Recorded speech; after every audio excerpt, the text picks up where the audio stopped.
Hey folks, and welcome back to The Mortgage Farmer. You know, it's been a minute since we have posted a video here for you guys to enjoy, but I wanted to reach out to you. Today is Monday, August the 7th, and I felt like it might be time for us to just kind of revisit a few things. And let's talk about where we are in the economy and why we still think that we will ultimately see a recession, although signs may be pointing to that recession might not occur until early 2024 instead of end of 2023 like many had been projecting. We're going to come back to that though. Let's talk about something. So it's the beginning of August. That means it's that time when we're going to get the July new jobs created. Now we're talking about non-farm payroll. We're going to get the new jobs created for July, but we also get slipped into the fine print at the bottom, the revised numbers for previous months. In other videos, you've seen me say it. I will say it again. What happens is they will often overestimate, and they will quietly sneak back in at a later date and revise those estimates, almost always downward. So let's take a look. So for the month of July 2023, the forecast had been 200,000 new jobs created. Okay, it's not bad. The number came in at 187. Also, that's not terrible, but when you look closely, you realize that this number is way down from just a few months ago. You'll see that in a minute. Just a few months ago. But it came in below expectations yet again. 187. They were forecasting it to be 200,000. But now let's go backwards. So June, the numbers for June were shown to be 209. We got that information in early July, that new jobs created was 209. Well, it was actually 185. So that is a reduction of 24,000 jobs, or a little more than a 10% reduction in the actual non-farm payroll that we had created for June. Let's go to May. It had been reported at 306, but the revision came in at 281. That's a 25,000 reduction in jobs. Now, remember, I said that July was not terrible, but we're talking about actual jobs in July of 187. Who knows, maybe that number will actually be 175 when they revise it in September, but 187. But in May, we were talking about 306 was the reported number. Now, it was revised down to 281, but that's still almost 100,000 more jobs. So, tightening up just a little bit. Let's hit on that for just a minute. Here's something that will not be manifesting in the numbers that I just gave you, but Freightliner Yellow, the company, they basically, they do, place-to-place shipping all across the country, and it's called LTL, or less than truckload, meaning, you might get a pallet from this company and a pallet from that company or whatever. Anyway, Yellow has filed for bankruptcy. They have closed their doors. They are out of business. They have been around for 99 years.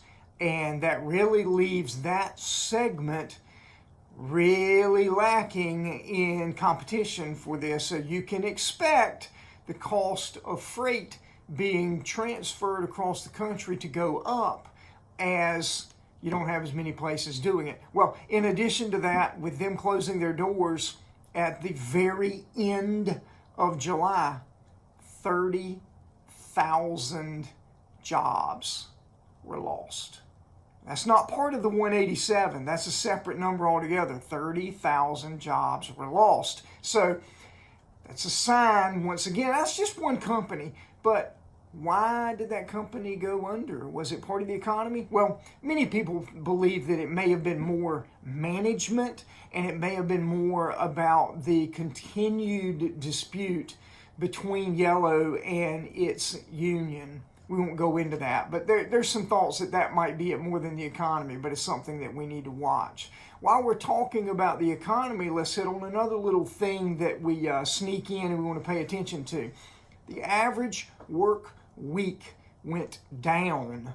So in addition to revised downward May, revised downward June, actual versus forecast is lower for July in jobs. Now we have an average work week that has dropped to 34.3 hours from the previous 34.4. So fewer jobs being created, and they're working slightly less hours in any given week. That in and of itself is not disastrous. It's just a clue that we want to pay attention to. So let's keep going. Let's talk about housing for just a moment. This is another segment of the economy that is in many cases the bell cow. We watch this because this gives us lots of good information. Well, here's some information that many of you already knew.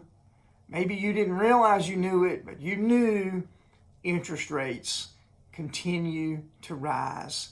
The standard 30-year fixed rate mortgage hit an average of 7.38% last week. Now, keyword is average because credit scores and loan to value and the purpose and where the property is, there's all kinds of things that factor that, but 7.38.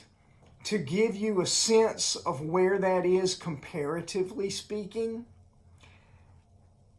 I will admit that this was a COVID-driven rate, but the COVID-driven rate hit a low in December of 2020, less than 3 years, of 2.68%. Look at the difference in that. I mean, we're talking about greater than 4.5% increase in the 30-year fixed rate and what that does to the average consumer's monthly payment. Well, the reason those rates are going up is because the Fed, as I have said before, likes to use this one little arrow that they have in their quiver for quelling growth in the economy by socking it to the housing market. And that's what we see happen when we see these interest rates beginning to rise like this. It allows people, it forces people to cut back a little bit. They just can't afford as much as they could have in the past. Let's continue talking about some of these housing numbers. So don't hold me to the exact number because it depends on when you looked up this data to determine what the number was. But as the end of June, and I'm in North Carolina, here in the state of North Carolina, roughly the end of June, homes sold year to date was 12,205. Let's just say that number is about 13,000 if we factor in that now we're all the way into the first week of August. So that's roughly your number. That isn't the point. The point is that year over year, it is a reduction of 23%. The housing market is really starting to cool. Homes that sold over list price, that became a phenomenon here in the last 18, 24 months. Homes selling over list, that number was down 27% year over year. So that number is down as well. Days on the market. We're now at about 36 days on the market for the average home, and that is an increase of about 10 days. So what does that mean to us here? What it means is there's no singular thing on these items that I have given you that say, aha, there's our proof. But as I've said in previous videos, it gives us lots of clues that we need to be paying attention to. Many economists, as a matter of fact, 85% of those surveyed now believe that on September 20th, when the Fed meets, the Federal Open Market Committee meets, they are expected to not raise interest rates.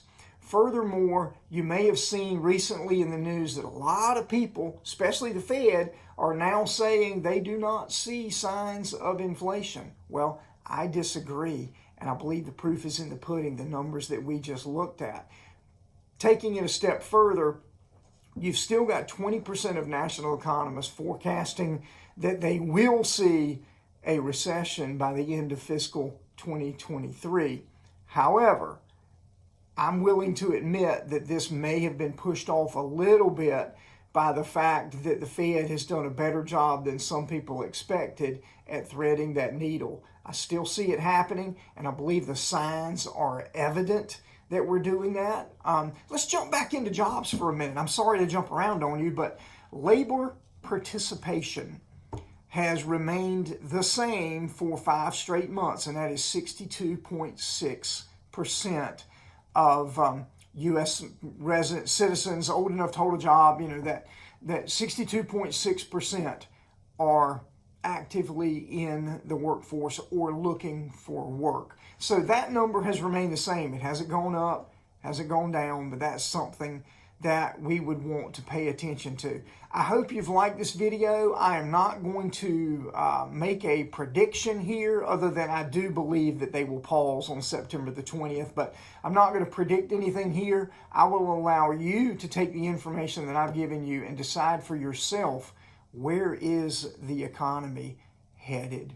Do we have problems? Was Yellow going out of business and losing 30,000 jobs something that the economy is prepared to absorb? I would envision that it is probably not. But we'll come back to that.